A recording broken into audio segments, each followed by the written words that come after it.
were living a fairy tale life, traveling. We had just gotten married, and we were both working as consultants, so we were able to travel the world. And I said, I don't even want to have kids. I just, let's have fun and move around the world. And then finally, God changed my heart. I met a little girl at church when I was working in the nursery, and God used her to flip the switch in my heart. And I wanted to have kids, babies, and I got excited about it. And so then we began a journey of getting pregnant. It took a while. And finally the day came. It was a positive pregnancy test, and he made me take like 5. I wasn't convinced. I said, after all this trying, it finally happened. Yeah. So then, as you do, you go to the doctor for checkups, and at one of those checkups, it was discovered that something was tragically wrong with our baby.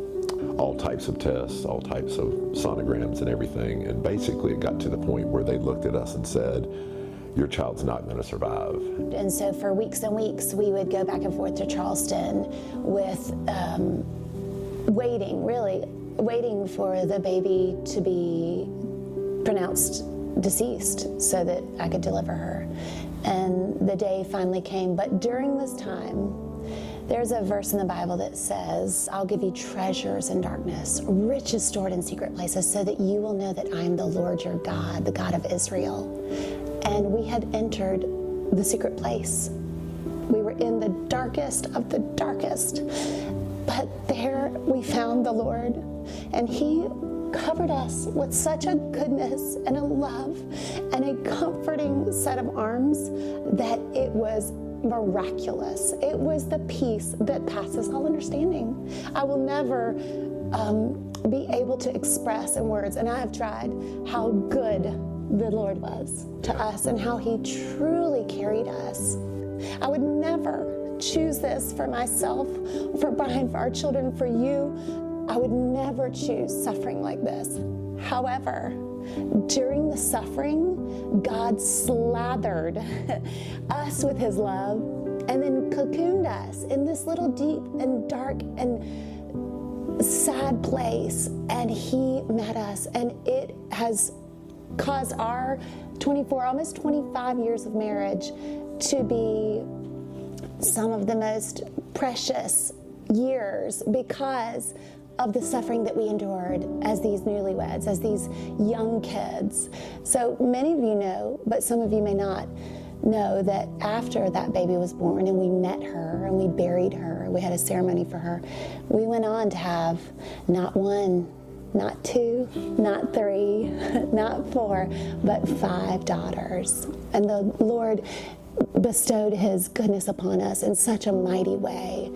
I think so often in life we try to avoid these hard times, and we try to avoid the things that we call suffering and the pain, and we look at life as so often peaks and valleys, and you go through this really great time, and you go through a tough time and a great time and a tough time. And I think as we've gotten older, we realize that there's always going to be peaks and there's always going to be valleys, and that the suffering will be there, and can be so much true joy in the suffering that only a believer can understand, really. I don't think you can understand that joy unless you understand the grace of God and you understand what true joy is versus just happiness that comes from a circumstance. Like something great can happen and it can be circumstantial and we can be super happy about it. But to be able to be joyful in the midst of a trial, like us losing our daughter, that was our first experience with that. I didn't understand that you could be joyful in such a traumatic time, really. Romans 15:12, that says, may the God of hope fill you with all joy and peace as you trust in him, so that you may overflow with hope by the power of the Holy Spirit. And I'm here to say that we're survivors of suffering, and there is another side past the suffering. You will not always be where you are now. There's chapters, just like there's chapters in the Bible, there are chapters in our lives, and I am so honored that the Lord selected me for suffering, because through suffering I have been able to find friendship and love and be able to pour out my experiences to others and share in their suffering. There is something beautiful that is birthed in the joining of two who are suffering. Well said.